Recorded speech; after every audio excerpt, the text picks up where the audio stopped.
પાટણના ward number 7માં ભૂગર્ભ ગટરની ગંદકીનો પ્રશ્ન વકર્યો. રહીશોને સાથે રાખી કોર્પોરેટરનો નગરપાલિકામાં હલ્લાબોલ. પાટણ શહેરના વોર્ડ નંબર 7માં આવેલા જળચોક દુખવાડા વિસ્તારમાં છેલ્લા 25 દિવસથી ભૂગર્ભ ગટરના જોઈન્ટનું કામ બાકી હોવાને કારણે ગંભીર સમસ્યા સર્જાઈ છે.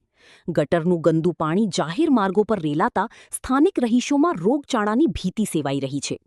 આ પ્રશ્ને વારંવાર રજૂઆત કરવા છતાં તંત્ર દ્વારા કોઈ નક્કર પગલાં ન લેવાતા આજે વોર્ડ નંબર 7ના કોર્પોરેટર દક્ષાબેન રજનીભાઈ સોલંકીએ સ્થાનિક રહીશોને સાથે રાખી નગરપાલિકા કચેરી ખાતે હલ્લાબોલ કરી ઉગ્ર રજૂઆત કરી હતી. સ્થાનિક રહીશોએ પોતાનો રોષ ઠાલવતા જણાવ્યું હતું કે નગરપાલિકામાં હજુ નવી બોડીની નિમણૂક થઈ નથી. તેમ છતાં અન્ય વિસ્તારોમાં કામો થઈ રહ્યા છે. જ્યારે જળચોક દુખવાડા વિસ્તાર પ્રત્યે ભેદભાવભરી નીતિ અપનાવવામાં આવી રહી છે.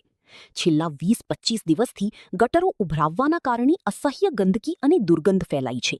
ભયંકર ગરમીમાં રહીશોનું જીવવું મુશ્કેલ બન્યું છે.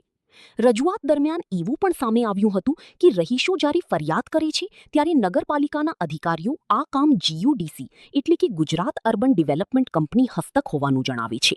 જ્યારે જીયુડીસીવાળા આ જવાબદારી નગરપાલિકાની હોવાનું કહી હાથ ઊંચા કરી દે છે. આ ખેંચતાણમાં સામાન્ય જનતા હેરાન થઈ રહી છે. આજે કોર્પોરેટર અને રહીશોએ ચીફ ઓફિસરની રૂબરૂ મળીને આક્રોશ વ્યક્ત કર્યો હતો. આ અંગે ભૂગર્ભ શાખાના ઠેકેદાર નટુભાઈને સ્થળ તપાસ કરી તાત્કાલિક ઉકેલ લાવવા સૂચના અપાઈ છે. રહીશોએ સ્પષ્ટ ચીમકી ઉચ્ચારી છે કે જો આ સમસ્યાનું કાયમી નિરાકરણ નહીં આવે તો વિસ્તારની તમામ ગંદકી ઉપાડીને નગરપાલિકા કચેરીમાં નાખવામાં આવશે.